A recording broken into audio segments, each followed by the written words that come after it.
우리가 지난 2주일에 걸쳐서 강해했던 로마서 14장과 15장의 말씀을 요약하는 단 한 절을 고른다면 지난주에 우리가 묵상한 7절 말씀이 될 것입니다. 7절을 같이 한번 읽어보겠습니다. 시작. 그러므로 그리스도께서 하나님의 영광을 위해 우리를 받아주신 것처럼 여러분도 서로 받으십시오. 아멘. 이렇게 풀어서 말할 수 있겠습니다. 서로 용납하고 받아주십시오. 그리스도께서 우리를 받아주신 것처럼. 각 사람은 이웃을 기쁘게 해 선을 이루고 덕을 세워야 합니다. 그리스도께서 자신을 기쁘게 하지 않으신 것처럼. 그렇습니다. 그리스도께서 영원한 저주와 심판 아래 있어야 마땅한 우리를 위해서 그분의 구속의 은혜를 베풀어 주셨고 십자가 지심으로 우리를 받아주셨고 우리가 하나님의 자녀가 되게 해 주셨습니다. 하나님이 우리를 먼저 받아주신 것입니다. 우리를 받아주신 것 같이 우리도 서로 용납하고 받아주라는 겁니다. 여러분, 이 말씀에 담긴 의미를 이해하십니까? 이것은 단순히 우리가 서로 받아야 하는 이유, 명령하셨기 때문이 아니라 그리스도께서 우리를 먼저 받아주셨기 때문에 받은 은혜에 합당한 우리의 반응이 되어야 한다는 겁니다. 우리는 1만 달란트의 빚을 탕감받은 사람이 되었습니다. 이제 100데나리온의 빚을 진 사람을 탕감해 주는 것이 마땅하다는 겁니다. 영원한 저주 가운데 있는 우리를 용서하시고 사랑하신 그 하나님 앞에 그 은혜에 감격하다면 우리도 우리 주변의 이웃들, 나와 좀 다른 사람들, 그리고 나에게 아픔과 상처를 준 사람들 용납하고 받아들여야 한다는 겁니다. 이건 율법이 아니라 은혜입니다. 그리스도께서 하나님의 영광을 위해서 우리를 받아주신 것처럼 우리도 서로를 사랑하고 용납할 때 하나님께 영광을 올려드릴 수 있습니다. 오늘 본문 말씀에는 우리가 서로 받아들여야 할 대상이 좀 더 확대되어 나옵니다. 8절 9절 말씀 함께 읽겠습니다. 시작. 내가 말하는 것은 이것입니다. 그리스도께서는 하나님의 진실하심을 위해 할례 받은 사람의 종이 되셨습니다. 이는 조상들에게 주신 약속들을 확증하시고 이방 사람들도 그 긍휼하심을 받아 하나님께 영광 돌리게 하시려는 것입니다. 기록되기를 그러므로 내가 이방 사람들 가운데서 주께 찬양을 드리며 주의 이름을 찬송합니다 라고 한 것과 같습니다. 아멘. 사도 바울은 우리가 서로 받아주어야 할 이유를 구약 성경의 말씀을 통해서 근거를 찾습니다. 내가 말하는 것은 이것입니다. 뭘 말하고 싶습니까? 그리스도께서 구약 성경에 약속된 모든 언약을 성취해 주심으로 우리를 받아주셨으니 우리도 서로 받아야 마땅하다는 겁니다. 주님의 십자가, 그분의 대속의 은혜는 하나님이 얼마나 신실하시고 완전하신 분이신지를 증거합니다. 그리스도께서 우리를 위하여 못 박혀 죽으심으로 하나님께서 우리에 대한 자기의 사랑을 확증하셨습니다. 그리스도의 십자가는 하나님의 사랑에 대한 확증이요, 그리스도께서 우리를 위해서 대속의 은혜를 베풀어 주신 것은 우리 하나님이 얼마나 좋으신 분이신지, 우리를 결코 포기하지 않고 끝까지 사랑하시는 분이라는 사실을 우리에게 잘 보여주고 있는 것입니다. 그런데 오늘 본문에 우리에게 낯선 표현이 등장합니다. 그리스도께서 할례 받은 사람의 종이 되셨다 하십니다. 할례는 우리가 잘 알고 있는 대로 아브라함을 하나님께서 부르시고 택한 백성 삼으셨을 때 그것을 확증해 주는 표가 육신의 일부분으로 남긴 것입니다. 그 때문에 아브라함의 자손인 이스라엘 백성들은 아들이 태어나면 8일 만에 할례를 행함으로 아브라함에게 주셨던 그 언약을, 믿음의 조상을 따라 모든 자손들이 다 하나님의 언약을 소유한 백성이라는 것을 표하게 되어 있었습니다. 우리 주님 이 땅에 오실 때 약속대로 이스라엘 자손인 유대인의 몸으로 입고 오셨고, 역시 우리 주님도 난지 8일 만에 할례를 받으셨습니다. 이를 통해서 1차적으로는 유대인들에게는 아브라함의 언약이 변치 않고 성취되고 있다는 사실을 보여주고, 2차적으로는 그 아들이 오심으로 온 세상 가운데 하나님의 복음이 전파될 새로운 언약의 길을 열었다는 사실을 보여줍니다.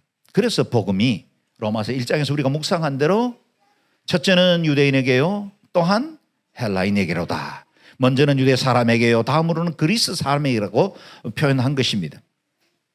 구원이 유대 사람으로부터 시작되었지만 그것은 결코 유대 사람들을 위한 복만으로 그칠 수 없다는 것입니다.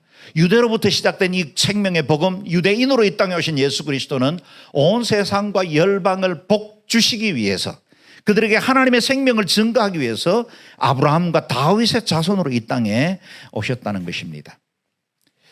이를 통해서 모든 이방 사람들에게 구원의 문이 활짝 열리게 되었습니다. 그 언약이 어떻게 성취되었을까요? 우리가 유명한 창세기 12장 말씀이 나오죠. 땅의 모든 족속이 너로 인해 복을 받을 것이다. 1차적으로는 아브라함이 복 받습니다. 그리고 아브라함의 후손인 이스라엘이 복을 받았습니다. 그런데 그 복은 너로 인해 땅의 모든 족속이, 모든 이방 사람들이 다 복을 누리게 될 것이다 라고 선언한 것입니다. 이스라엘은 언약의 첫 번째 수령자였습니다.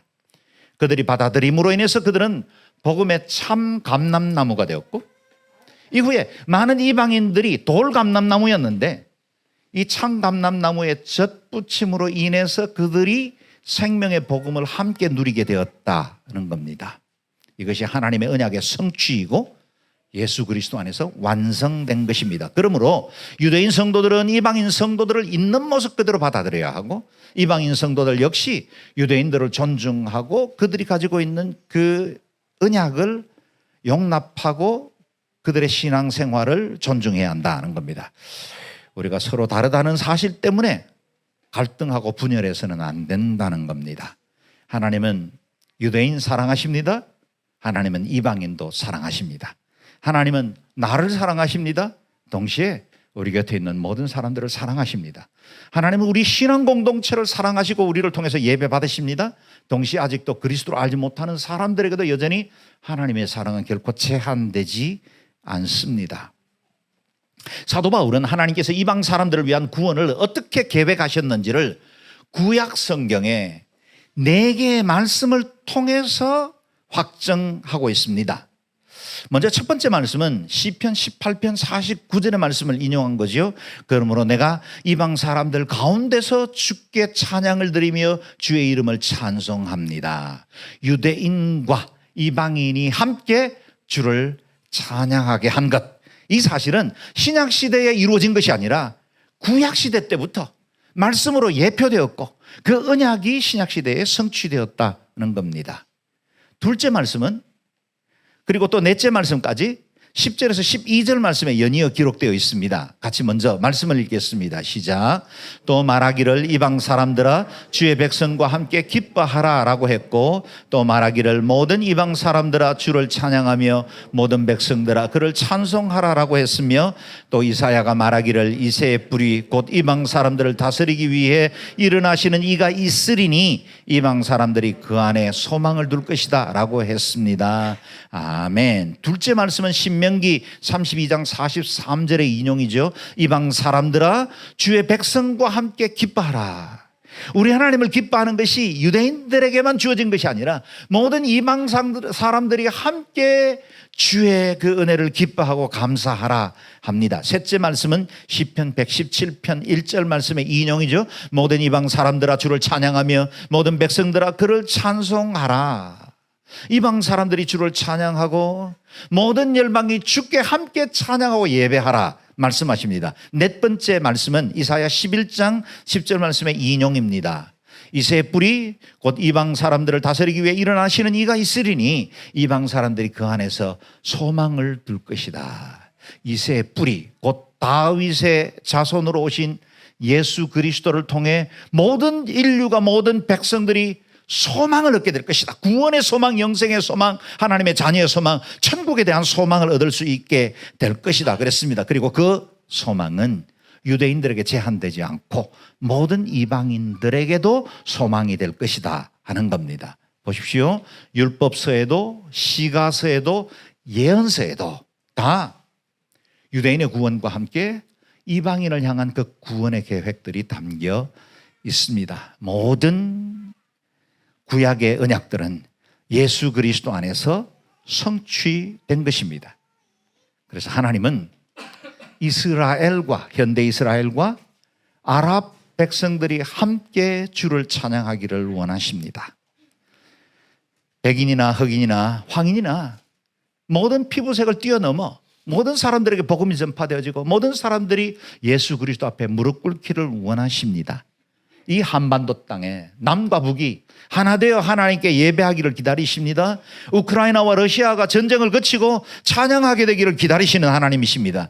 하나님은 우리가 나와 성격이 맞지 않는 사람, 개인적으로는 마음이 상처가 있고 원수같이 여겨지는 사람까지도 함께 예배하고 함께 주님 앞에 나아오기를 기대하십니다.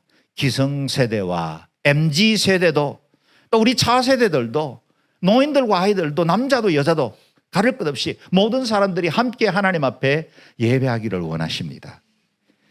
그래서 궁극적으로 요한계시록 7장에 완성되었던 모든 나라와 종족과 백성과 방언들이 거룩한 예복을 입고 하나님과 그리고 그 곁에 서신 어린 양 예수 그리스도를 찬양하는 그날, 구원의 완성의 날까지 우리가 최선을 다해서 모든 이방, 모든 나와 다른 사람들이 한 마음이 되어 주를 찬양하기를 원하십니다. 이것이 바로 하나님의 소망입니다.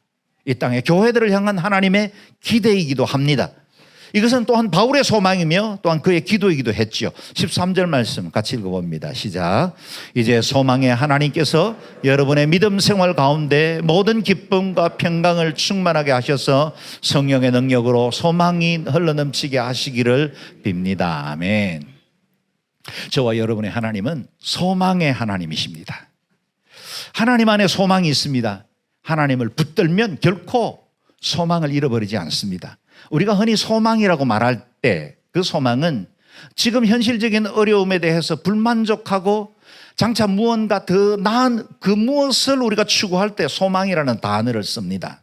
그래서 그것이 이루어질지 안 이루어질지는 확실히 모르지만 소망이라는 것으로 긍정적인 마인드로 우리가 기다리는 걸 소망이라고 표현합니다. 그러나 오늘 본문에서의 소망의 하나님, 그분은 영원하십니다. 완전하십니다. 불변하십니다. 그래서 그분 안에 소망을 둔다는 것은 그분이 말씀하신 그 모든 것들이 완벽하게 이루어진다는 의미이고 저와 여러분들이 소망하고 기도하는 것이 결코 헛되지 않을 것이라는 것을 의미합니다. 우리 하나님은 인생이 아니십니다. 시건치 아니하십니다. 하나님은 인자가 아니십니다. 거짓이 없으십니다. 그분이 우리에게 약속하신 것, 말씀하신 것은 반드시 이루어집니다. 그래서 우리의 소망을 그리스도께 두어야 합니다. 하나님께 우리의 소망을 둘 때 우리는 완전하고 아름다운 삶을 살아갈 수 있을 것이고 이 땅의 여러 가지 환경과 조건 앞에 낙담하지 않고 소망 중에 승리해 나갈 수 있는 것입니다.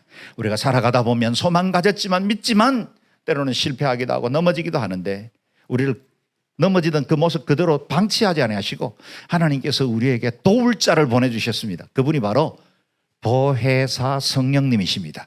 오늘 본문에 성령의 능력으로 소망이 흘러넘치게 하시기를 빕니다. 바울의 기도가 오늘 우리의 기도가 되기를 바랍니다. 우리 성령님은 도우시는 영입니다. 연약한 우리를 돕도록 보내신 영입니다. 그러므로 예배하는 모든 성도들은 성령님의 능력을 의지해야 합니다. 성령님의 도우심이 없이는 우리가 예수 그리스도를 나의 주라 고백할 수도 없습니다. 성령님의 기름 부으심이 없이는 온전한 예배자로 나아갈 수도 없습니다. 성령님이 없이는 우리가 믿음 생활에서 승리할 수 없습니다. 성령님을 의지하고 성령님의 능력을 사모할 수 있기를 바랍니다. 성령님의 임재가 없는 그리스도인은 마치 기름을 넣지 않는 새 차와 같습니다. 아무리 고급 자동차라고 해도 기름이나 만약 배터리가 없다면 그것은 장식품에 불과할 겁니다. 성령의 능력을 받으십시오. 그래야 승리할 수 있습니다. 그래야 온전한 그리스도인의 구원의 행진을 계속 이어갈 수 있습니다. 성령의 능력으로 여러분 안에 새로운 소망이 넘쳐 흐르기를 바랍니다. 그 성령님의 은혜로 굳게 붙들면 여러분 지금 환경이 어떠하든지 간에 여러분이 지금 겪고 있는 고통이 여러분이 지금 어떤 어려움과 아픔 또 질병 가운데 있든지 하나님께서 우리 속에 새로운 소망을 주실 것입니다. 온전케 하십니다. 치유하십니다. 회복하십니다. 그 거룩하신 성령님을 사모할 수 있기를 바랍니다. 우리 마음을 짓누르는 모든 질병과 어둠 그리고 이 땅의 고통 그것에서 우리를 주저앉아버리게 만들지 않으시고 하나님은 우리 인생의 벼랑 끝에서 주님을 붙드실 수 있도록 성령님을 보내주셨습니다. 우리 하나님은 좋으신 하나님이십니다. 좋으실 뿐만 아니라 능력이 많으신 분이십니다. 그 능력을 가지고 우리를 도우시고 새롭게 하시고 온전함으로 이끌어 가실 줄로 믿습니다. 우리에게 기쁨과 평강 주시는 하나님이 여러분에게 새로운 소망으로 충만케 하시기를 주의 이름으로 축원합니다. 아멘. 이제 우리가 묵상해온 로마서의 결론 부분에 이르게 되었습니다. 바울은 로마서를 마무리하면서 로마 성도들에게 서신서를 기록한 목적을 환기시켜줍니다. 14절 15절 말씀 읽겠습니다. 내 형제들이여, 나는 여러분 자신이 선으로 가득하고 모든 지식이 충만함으로 서로 권면할 수 있으리라고 확신합니다. 그러나 하나님께서 내게 주신 은혜로 인해 여러분에게 몇 가지를 담대하게 쓴 것은 여러분에게 다시 생각나게 하기 위함입니다. 아멘. 사도 바울은 먼저 로마의 성도들에게 내 형제들이여 라고 친근하게 부릅니다. 실제로 로마 성도들 가운데는 사도 바울과 이전에 동역하기도 했고 또 알고 있는 성도들이 없지 않습니다. 그러나 대부분의 로마 성도들은 사도 바울에게는 전혀 한 번도 가보지도 만나보지도 못한 사람들이 대부분이었습니다. 그럼에도 불구하고 바울은 그리스도 안에 있다는 이유 하나로 사랑하는 내 형제들이라 그렇게 부릅니다. 실제로 우리는 그리스도 안에 있기 때문에 저와 여러분 이전에 어떤 교제가 있었든지 만남이 있었든지 간에 저와 여러분은 그리스도 안에서 형제 자매가 되었습니다. 우리 영종원누리교회 성도들 아직은 대부분 낯설 겁니다. 잘 알지 못하는 분들끼리 모였죠. 그러나 우리는 예수 그리스도를 나의 구주로 섬기고 있고 하나님을 예배한다는 사실 하나 때문에 우리는 그리스도 안에서 한 가족입니다. 우리는 형제와 자매가 되었습니다. 생각해 보십시오. 우리가 피를 나눈 혈육들 1년에 몇 번이나 만나겠습니까? 우리가 한때 저희는 삼형제가 있는데 저희 맏형은 중국에서 선교사로 저는 스리랑카와 미국으로 해외에서 살았습니다. 저희 둘째 형님은 영국에 있었습니다. 삼형제입니다. 저희가 굉장히 우애가 깊은 형제였습니다. 믿어주십시오. 그렇게 우리가 형제가 우애가 깊었지만 이렇게 장성해서 각자 자기의 일들을 찾아 떠나면서 우리는 몇 년에 한 번 정도 만났습니다. 우리가 혈육을 나눈 형제도 자주 못 만납니다. 그런데 저와 여러분 어떻습니까? 매주일 만나지요. 적어도 일주일에 한 번 이상씩 만나는 새로운 가족 공동체를 이룬 것입니다.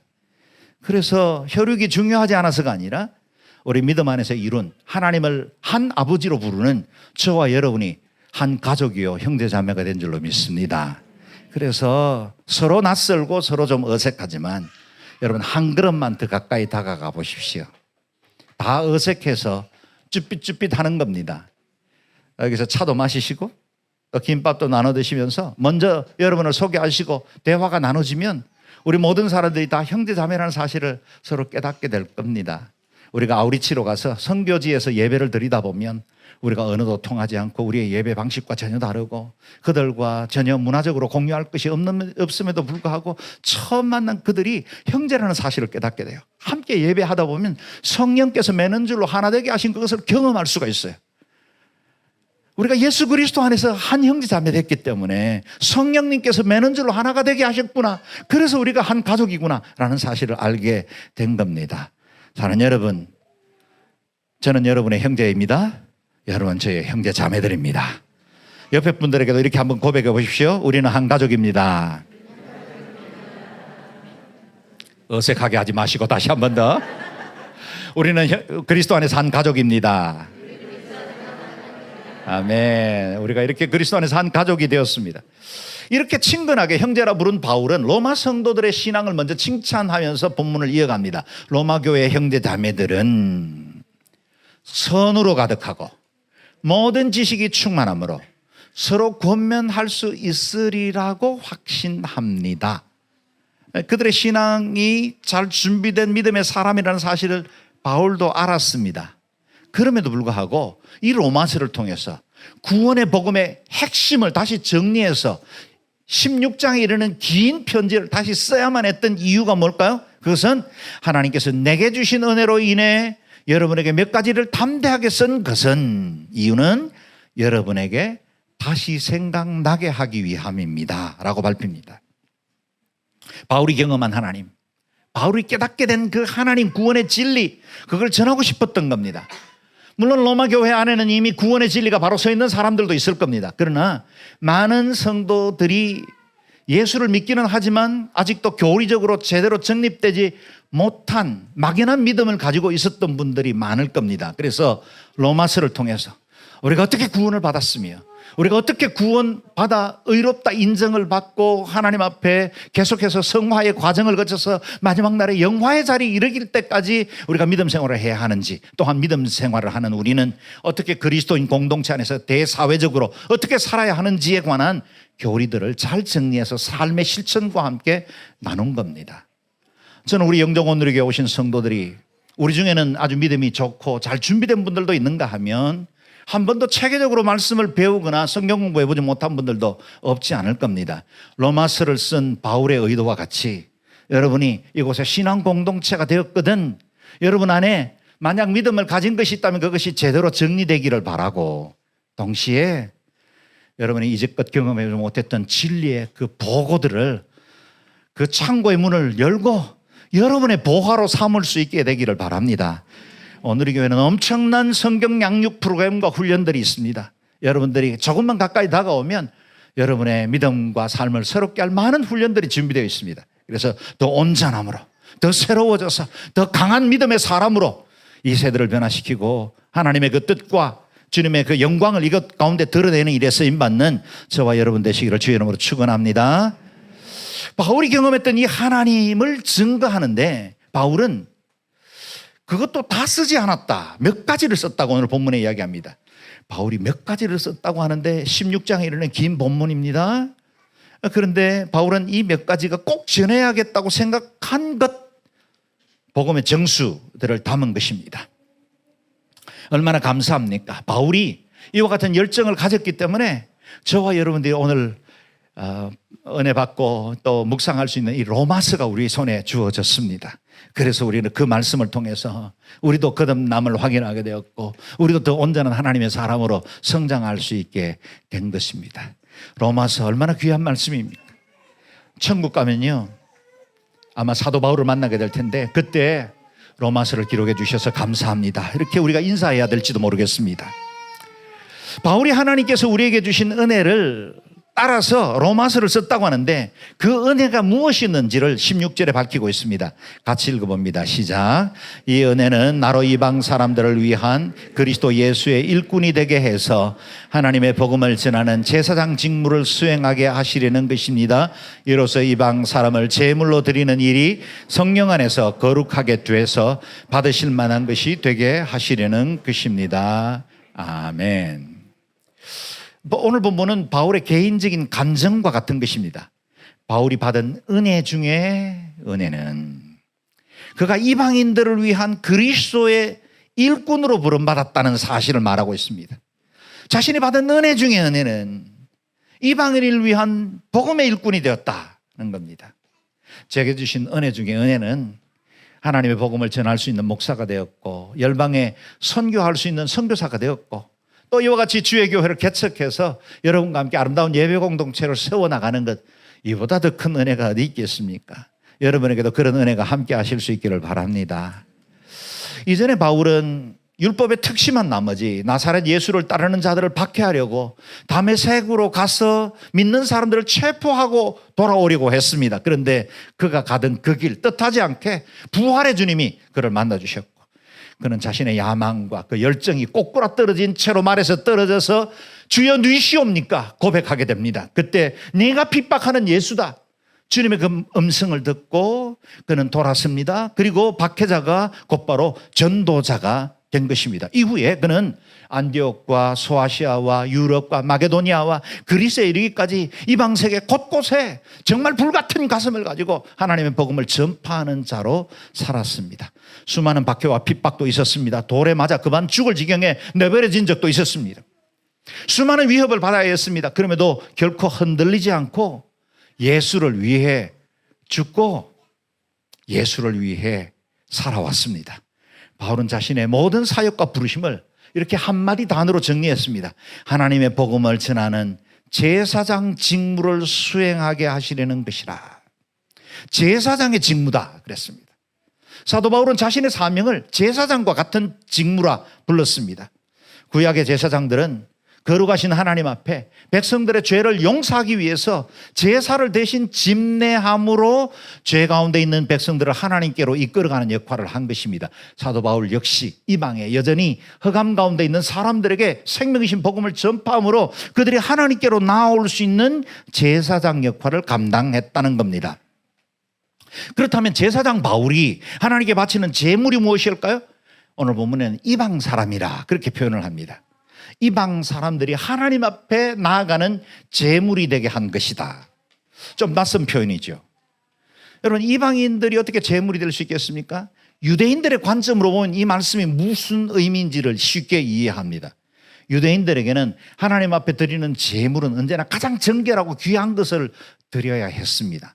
상대적으로 이방인들은 부정한 자였습니다. 상종토하지 않던 자였죠. 그런데 어떻게 이방인이 하나님의 예배 드리는 제단에 제물로 올려갈 수 있는가? 이게 유대인들의 갈등이었을 겁니다. 고민이었겠죠. 그런데 로마 교회는 유대인들과 함께 이방인들이 함께 예배를 드리는 공동체였습니다. 전혀 다른 문화적인 종교적인 배경을 가진 두 그룹이 이질적인 집단이 함께 한 하나님을 예배하면서 갖는 그 갈등 혼란들을 제단 위에 드려진 제물로 표현한 겁니다.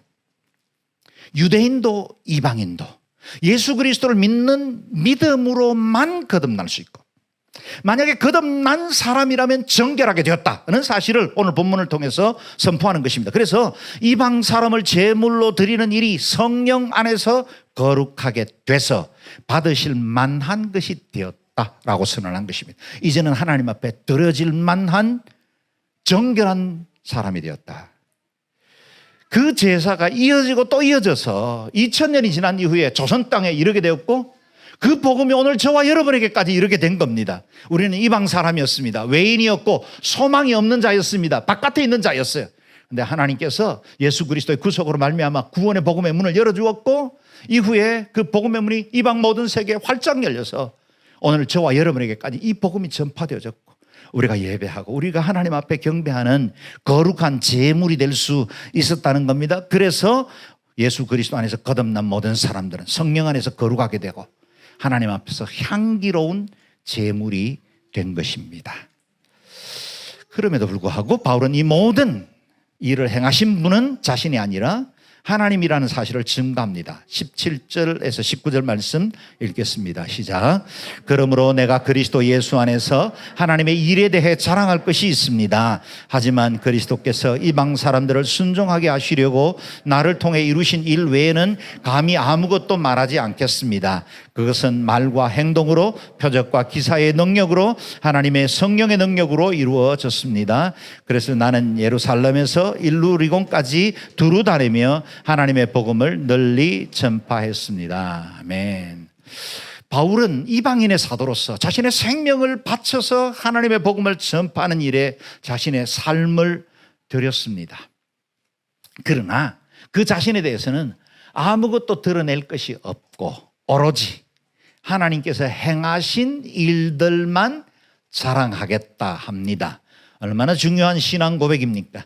그리스도께서 나를 통해 이루실 일 외에는 감히 아무것도 말하지 않겠습니다. 말하지 않기로 결정했답니다. 사도 바울이 왜 할 말이 없었겠습니까? 당대 최고의 율법 학자였던 가말리엘 문화에서 율법을 배웠고 헬라 철학에 능했으며 로마의 시민권을 가진 자였습니다. 수많은 고난과 어려움을 무릅쓰고 하나님의 복음을 생명 다해 증거해온 사람입니다. 만약 선교와 교회에 지분이라는 것이 있다면 아마 바울은 대주주로 높임받아도 마땅한 삶을 살았던 겁니다. 그러나 그는 이렇게 말하는 것 같습니다. 저는 그저 도구였을 뿐입니다. 모든 것은 하나님이 행하셨습니다. 나의 말과 행동도 수많은 표적과 기적들도 하나님이 단지 나를 통해서 일하신 것 뿐입니다. 동남쪽 끝 예루살렘에서부터 서북 끝자락인 일루리곤까지 두루 다니며 복음을 전파하고 하나님의 나라를 위해서 헌신해왔던 내 모든 삶의 족적도 오로지 하나님 행하신 것입니다. 얼마나 겸손하고 귀한 고백입니까? 동시에 얼마나 정확하게 팩트를 이해하고 있습니까? 하나님께서 행하신 일입니다. 우리는 그저 도구입니다. 연장이 중요한 것 사실이죠. 그러나 결국 일하는 것은 기술자의 능력과 손에 있습니다. 연장이 자신을 드러내고 자랑할 것이 무엇이 있겠습니까? 고린도전서에서는 사도 바울은 이 일을 더 구체적으로 고백합니다. 같이 한번 읽어봅니다. 시작. 그러나 오늘날 내가 나된 것은 하나님의 은혜로 된 것입니다. 내게 주신 그분의 은혜가 헛되지 않아 내가 어느 사도보다 더 많이 수고했습니다. 그러나 이것은 내가 한 것이 아니요 오직 나와 함께 하신 하나님의 은혜로 한 것입니다. 아멘. 내가 나의 나된 것은 오로지 하나님의 은혜입니다. 이것이 저와 여러분의 고백이 되기를 바랍니다. 바울은 자신의 모든 헌신과 수고도 하나님의 은혜로 된 것이라 고백합니다. 내가 한 것이 아니라 하나님 행하신 것입니다. 맞는 말이죠. 사실입니다. 그런데 왜 우리는 자주 이 분명한 사실들을 잊어버리며 살까요? 마치 내가 한 것처럼, 내가 내 인생 주인인 것처럼, 내가 여기까지 살아와서 성공한 것처럼 왜 우리 자신을 이렇게 자주 드러낼까요? 앞에 서 있는 목사는 하나님의 영광을 위해서 구별되었는데 왜 자주 자신이 행한 것처럼 교만에 빠지게 될까요? 이것이 우리의 슬픔이고 비극이죠. 하나님 행하셨습니다. 나의 나된 것은 하나님의 은혜입니다. 하나님께서 우리의 삶을 통해서 주의 뜻을 이루시고 그의 영광스러운 도구가 되었다면 그것만으로 만족합니다. 주님의 나라에 소모품이 되어도 저는 괜찮습니다. 그래서 하나님 앞에 우리가 겸손하게 무릎 꿇으면 답이 보입니다. 하나님께서 행하셨습니다. 모든 것은 하나님께서 행하셨습니다. 이것이 저와 여러분의 인생의 해석을 이루는 키가 될 수 있기를 바랍니다. 마지막으로 바울은 자신이 사역에 왔던 원칙 하나를 밝힙니다. 20절 21절 말씀 읽겠습니다. 시작. 또한 나는 그리스도의 이름을 부르지 않는 곳에 복음 전하기를 열망했습니다. 이는 남의 터 위에 집을 짓지 않으려는 뜻에서였습니다. 기록되기를 주의 소식을 받지 못한 사람들이 볼 것이요 듣지 못한 사람들이 깨닫게 될 것이다 라고 한 것과 같습니다. 아멘. 사도 바울의 가슴은 늘 아직 주의 소식을 듣지 못한 채로 사망의 어두움 속에 있는 자들을 향하고 있었습니다. 이미 복음이 전파되고 사역의 터가 만들어진 곳이 아니라 아직 복음을 듣지 못해 주의 이름을 부를 수 없는 사람들이 그의 사역의 우선순위가 되었다는 겁니다. 우리로 적용해 보면 이방 지역에서는 언제나 아직도 교회가 세워져 있지 않거나 복음을 듣지 못한 사람들이 많이 있는 미전도 종족을 향해서 우리의 사역이 집중되어야 할 것이고, 이 땅에서는 우리 주변에 아직도 복음을 듣지 못한 사람들에게 복음을 전파해야 합니다. 영종도에 아름다운 교회가 세워진다, 좋은 교회가 세워진다라고 믿는 사람들에게 말해주는 것도 너무 귀하고 고마운 일이지만, 할 수만 있다면 아직 예수님 믿지 않는 사람, 이 땅에 우리 주변에 그리스도를 알지 못한 채로 사망의 그늘 가운데 있는 사람들에게 복음을 전하는 일에 힘쓸 수 있는 저와 여러분 되시기를 바랍니다. 영종원들에게 역시 아직 그리스도를 알지 못하는 사람들에게 복음 전하는 일에 집중해야 합니다. 하나님은 오늘도 잃어버린 영혼을 찾으십니다. 하나님의 모든 소망은 사람들이 구원을 받고 주의 자녀가 되고 의의 빛 가운데로 나아오는 것입니다. 주님의 마음이 있는 곳에 우리의 마음도 있어야 합니다. 주님이 찾으시는 그 영혼, 저와 여러분도 함께 찾아가십시다. 그래서 이 땅에 잃어버린 영혼을 구원하는 성도들과 교회가 되시기를 주의 이름으로 축원합니다. 아멘. 함께 기도하겠습니다.